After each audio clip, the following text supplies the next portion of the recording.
നമസ്തേ.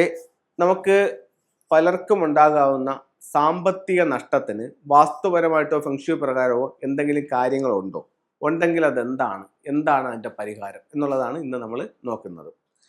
അപ്പോൾ സാമ്പത്തിക നഷ്ടത്തിനുള്ള കാരണങ്ങളെന്ന് പറയുന്നത് ഒരു വീടിനെ സംബന്ധിച്ചിടത്തോളം ആ വീടിൻ്റെ സൗത്ത് ഈസ്റ്റ് കോർണറാണ് സമ്പത്തിൻ്റെ ദിക്കായിട്ട് ഫെങ്ഷുവിൽ കണക്കാക്കുന്നത്.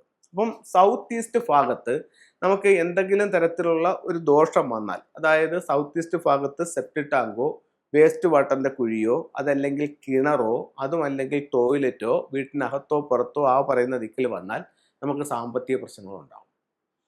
ഇനി രണ്ടാമത്തെ മറ്റൊരു കാര്യം എന്ന് പറഞ്ഞാൽ വീടിന്റെ കന്നിമൂലയാണ്. കന്നിമൂല ഭാഗത്ത് ഈ പറയുന്ന കണക്ക് ടോയ്ലറ്റോ സെപ്റ്റിക് ടാങ്കോ അതല്ലെങ്കിൽ കന്നിമൂല ഭാഗം തുറന്നു കിടക്കുകയോ കന്നിമൂല ഭാഗത്ത് ഗേറ്റ് ഉണ്ടാവുകയോ അല്ലെങ്കിൽ വീടിന്റെ പ്രധാന ഡോർ കന്നിമൂലയിൽ വരികയോ ഒക്കെ ചെയ്താലും, അല്ലെങ്കിൽ വീട് വയ്ക്കുമ്പോൾ തെക്ക് പടിഞ്ഞാറേ ഭാഗം നഷ്ടപ്പെടുത്തിക്കൊണ്ട് നമ്മൾ വീട് വയ്ക്കുകയൊക്കെ ചെയ്തു കഴിഞ്ഞാൽ നമുക്ക് സാമ്പത്തികമായിട്ട് ബുദ്ധിമുട്ടുകൾ ഉണ്ടാവും. അപ്പോൾ ഇതൊക്കെയാണ് സാമ്പത്തിക ബുദ്ധിമുട്ടിന്റെ കാരണങ്ങൾ. ഇനി നമുക്ക് സാമ്പത്തിക ബുദ്ധിമുട്ടിന്റെ മറ്റ് ചില കാരണങ്ങൾ പറയാം. ഇപ്പോൾ നമ്മൾ എല്ലാവരും വളരെ കൂടുതലായിട്ട് വെക്കുന്ന ഒരു ഇതെന്ന് പറഞ്ഞാൽ അക്വേറിയമാണ്. അപ്പം അക്വേറിയം നമുക്ക് അതിൻ്റെതായിട്ടുള്ള ഒരു പ്ലേസ് ഉണ്ട്. ആ സ്ഥലത്ത് വെക്കുമ്പോഴത്തേക്ക് നമുക്ക് ഒരുപാട് സൗഭാഗ്യങ്ങൾ തരും. അപ്പോൾ ഫെങ്ഷുയിൽ അക്വേറിയം വെക്കാവുന്ന ഏറ്റവും പ്രധാനപ്പെട്ട രണ്ട് സ്ഥലങ്ങൾ എന്ന് പറയുന്നത്, ഒന്ന് നോർത്തിൽ വെക്കാം.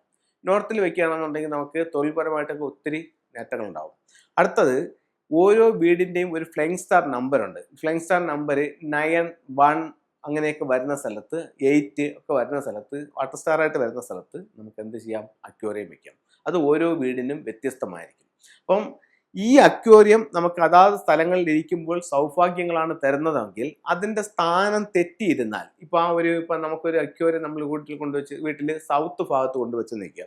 അപ്പോൾ സൗത്ത് നമുക്ക് എന്താണ്? പേര്, പ്രശസ്തി, അംഗീകാരം, വിജയം ഒക്കെ തരുന്ന ഒരു ദിക്കാണ്. അപ്പോൾ സൗത്തിൽ അവിടുത്തെ എനർജി എന്ന് പറയുന്നത് ഫയർ എനർജിയാണ്.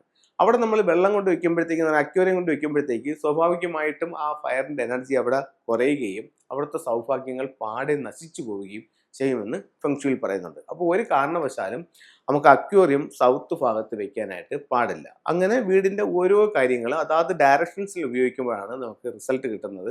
സ്ഥാനം മാറി കഴിഞ്ഞ് കഴിഞ്ഞാൽ ചിലത് വലിയ ബുദ്ധിമുട്ടുകൾ ഉണ്ടാക്കും. പിന്നെ ഈ ചിത്രങ്ങളോ രൂപങ്ങളോ ആണെങ്കിൽ അത്രയും ബുദ്ധിമുട്ടുകൾ ഉണ്ടാക്കില്ല. എലമെന്റ് ബേസ് ചെയ്തിട്ടാണ് കുറച്ച് ബുദ്ധിമുട്ടുകൾ വരുന്നത്. അപ്പോൾ അതൊന്നും ശ്രദ്ധിക്കേണ്ടതായിട്ട് ഉണ്ട്. അപ്പം ഇത്തരം കാര്യങ്ങളൊന്നും ശ്രദ്ധിക്കുക. അപ്പം നമ്മുടെ വീടിൻ്റെ ഓരോ സ്ഥാനങ്ങൾ അതാത് ഫെങ്ഷുയുടെ അതനുസരിച്ചിട്ടാണ് നമ്മൾ ക്രമീകരിച്ചിരിക്കുന്നത്. എന്തായാലും റോങ് ആയിട്ട് വെച്ചിട്ടുണ്ട്. അങ്ങനെ ഒരുപാട് കാര്യങ്ങൾ നമുക്ക് ചെക്ക് ചെയ്യാറുണ്ട്. ഇപ്പോൾ ഉദാഹരണത്തിന് 2 മണ്ടേരിയൻ ഡെക്സ്, അതിൽ ഒരെണ്ണേ ഉള്ളൂ, ഒന്ന് ഒടിഞ്ഞു പോയിട്ടുണ്ടെന്നുണ്ടെങ്കിൽ അങ്ങനെ ഒന്നായിട്ട് വെക്കാൻ പാടില്ല. അതിനെ ഒഴിവാക്കുക. 2 ജോഡിയായിട്ട് വെക്കുക. അക്വേറിയത്തിന്റെ സ്ഥാനം അത് അതാത് സ്ഥലത്ത് വെക്കുക. അതുപോലെ വിൻചെയിം എന്ന് പറഞ്ഞാൽ സൗത്ത് വെസ്റ്റ് ഭാഗത്ത് യാതൊരു കാരണവശാലും വിൻചെയിൻ ഉപയോഗിക്കാൻ പാടില്ല. അതുപോലെ ഉള്ള കാര്യങ്ങൾ ഒന്ന് ശ്രദ്ധിക്കുക. അപ്പം എല്ലാവർക്കും എല്ലാ ഐശ്വര്യങ്ങളും ഉണ്ടാവട്ടെ എന്ന് പ്രാർത്ഥിച്ചുകൊണ്ട് നിർത്തുന്നു. നന്ദി, നമസ്കാരം.